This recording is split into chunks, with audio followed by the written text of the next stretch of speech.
The wise man's path, the wise man's diet.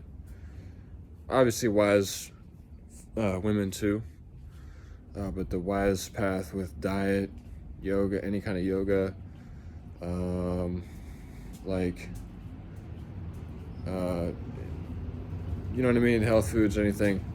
What I have to say is like a lot of it's like in your face, like it's obvious stuff. But really, in all reality, like there's like you can take stuff to the stars, like there's really that's always a thing.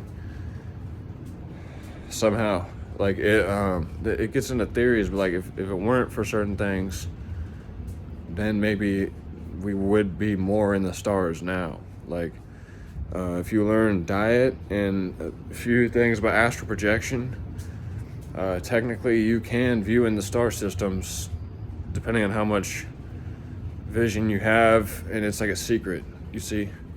So there's certain cultural influences I have to worry about here at the same time.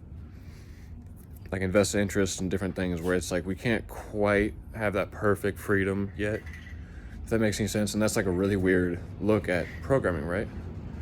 I like it like that. Yeah, that's how I like to talk. People got that fresh. All right, let's change the topic.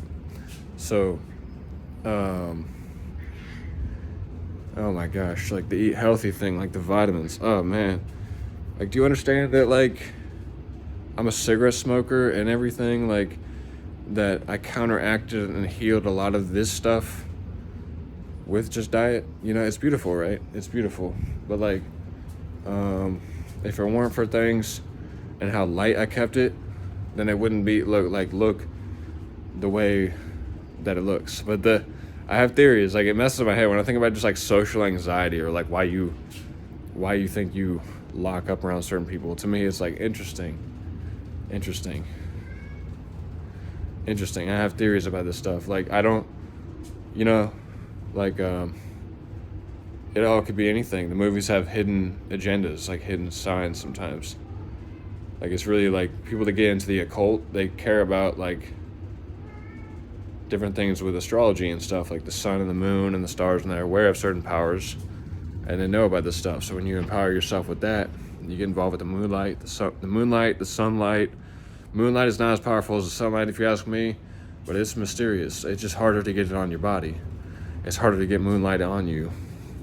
The sunlight's more like comes right in and gets on your body easier. It's more full of vitamins, if you ask me. But the moonlight, I guess it'll glow onto you if you get like right out in somewhere, but like it can be harder to get the moonlight just on you. Anyways, I don't know if it's like a big vitamin catcher if you get any moonlight. So that's random, right? But so let's get that out of the way. For them core alcoholic users. So funny, right? Like reality could be anything. So some people believe in this, but you pretty much like your life becomes drugs. Like it could be anything, alcohol, cigarettes, anything. But just for us adults, 21 plus, if you're on here, I hope you're at least 18, and then I can't stop you. You're able to watch whatever you want.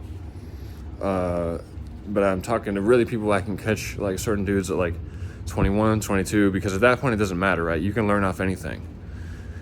Like you're smart enough now where you can learn off of negatives and other people's mistakes even. You can even look into my mistakes and learn from that. You can see kind of what I did right, and you can see kind of what I did wrong, just because I was doing things a certain type of way. And I guess just the idea that I could break certain boundaries on this social media just became dope to me. And that's probably why things went so heavily, because I just thought, oh, more content. I'll just learn how to become better by testing things out at first and trying things out. And whatever it be. Mainly just a few things, but it's like I'm just someone who just really exercises things. So yeah, let's change the topic. So yeah, man, it's chill with the audience. So what's the deeper truth that's like random? like Egypt, for example. Did Egypt, like, okay, Egypt does. So I was thinking about this last night. Egypt's like super hyper rich people, like the people that controlled Egypt or ran everything or were in charge. Like those people, maybe they had lots of knowledge.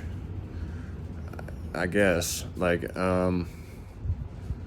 because I messed with a little bit of Egyptian imagery, and it was like doing a lot there. I really shouldn't have. It's not like I don't know enough where I don't know what I'm selling out to when I get involved in too much Egyptology. So, I mean, I'm sure God would have some opinion on that, like what he thinks about what what type of idol it is for me if I'm getting too involved with any type of belief in Egyptian gods or anything like that. Because there technically are all types of gods, and they believe in Horus the sun god, and they get right into like astral projection through things. They have their drugs, they have this, like their culture is strange. I studied it a little bit. They have the Blue Lotus, and Blue Lotus is an interesting drug. They might have had, for example, fire Blue Lotus back then. Their Blue Lotus might have been really fresh quality from the Nile. The Blue Lotus that I got was not from the Nile. Okay, I got stuff from like made in America somewhere, I think. Just from I think it was made in America or just one of those countries, but I don't think it was from the Nile. It was really cheap. I got it for like $10 for like an ounce or two. So it's just a good amount, looked like a good amount. It got like an ounce or two for like maybe $12, and just trying to get some decent stuff. And it just takes 4 or 5 days to get there, unless of course you do overnight shipping or whatever that is. But Blue Lotus is a fascinating thing combined, if you ask me, like because of its strength, because it's not the strongest stuff you ever had. Like you'll feel something off it, but it's not. It's spiritual, but it doesn't have this gnarly edge. If you ask me, it doesn't have this extreme, potent, gnarly edge the same way as other things. It's just a little more subtle effects, but when you combine it with cannabis, you're able to overview what the Blue Lotus is doing or something like that. So it just creates this trippy space. Because Blue Lotus is like a drug that's a little bit on the spiritual side of things for what it does with your. Blue Lotus is strange what it gets you meditating on.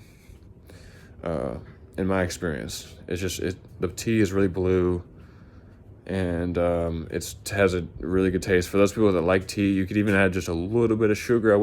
It'd ruin it if you add too much sugar, but just a little bit of Blue Lotus tea is never that bad of a thing. You're gonna need a grinder if you buy the flower, because they have these flower petals, but it's all like they're really hard to grind up to just create a blunt like that. You'd be getting all these heavy flowers in there. You really need to grind it up first and then create a blunt out of it if you're gonna smoke it, but or a joint or whatever, or get it even just to get it into a pipe, I think, pretty much. But like it's healthy enough where it's really not like one of those drugs where it's kind of like cannabis, where if you see it for what it is, it's really not that evil in all reality. And it's basically legal. I don't necessarily buy it or do it. I have like my own stuff my own remedy and stuff that I do every day. But like tons of sleep, black coffee, yoga. That's still what they would have to say. That's funny.